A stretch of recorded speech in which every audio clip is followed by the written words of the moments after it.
Republican পার্টির president প্রার্থী Donald ট্রাম্পের নির্বাচনী শিবির মঙ্গলবার কেন্দ্রীয় নির্বাচন কমিশনে অভিযোগ দায়ের করেছে।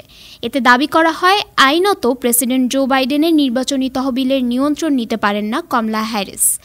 রিপাবলিকান প্রতিদ্বন্দ্বী ডোনাল্ড ট্রাম্পের সঙ্গে নির্বাচনী দৌড়ে বেশ পিছিয়ে পড়েছিলেন ৮১ বছর বয়সী ডেমোক্রেটিক পার্টির প্রার্থী জো বাইডেন। বিশেষ করে প্রথম বিতর্ক খারাপ করার পর দলের ভেতর থেকে তার সরে যাওয়ার দাবি ওঠে। এমন পরিস্থিতিতে গত রোববার যুক্তরাষ্ট্রের প্রেসিডেন্ট নির্বাচনে প্রতিদ্বন্দ্বিতা থেকে সরে দাঁড়ানোর ঘোষণা দেন বাইডেন। তার স্থলে দলের প্রার্থী হিসেবে কমলা হ্যারিসের প্রতি সমর্থন জানান তিনি। প্রেসিডেন্ট নির্বাচনে প্রার্থিতার জন্য গত সোমবার রাতে ডেমোক্রেটিক পার্টির বেশিরভাগ ডেলিগেটের সমর্থন লাভ করেন কমলা হ্যারিস।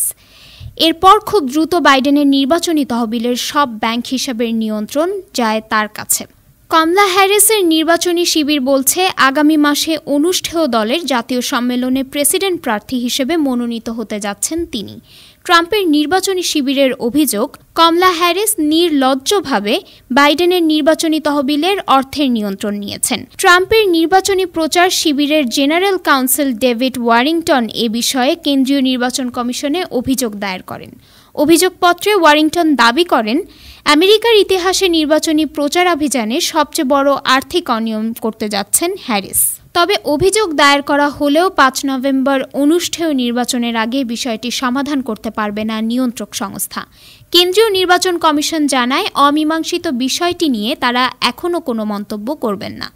কেন্দ্রীয় নির্বাচন কমিশনে রিপাবলিকানদের দায়ের করা অভিযোগ নাকচ করে দিয়েছে কমলা হ্যারিসের নির্বাচনী শিবির। তাদের মুখপাত্র চার্লস ক্রিশমার লুটভাগ বলেন, ডোনাল্ড ট্রাম্প ও তার বৃহৎ জোটকে হারানোর লক্ষ্যে শক্তি সঞ্চয় করায় রিপাবলিকানরা হয়তো হিংসাত্মক হয়ে পড়েছেন।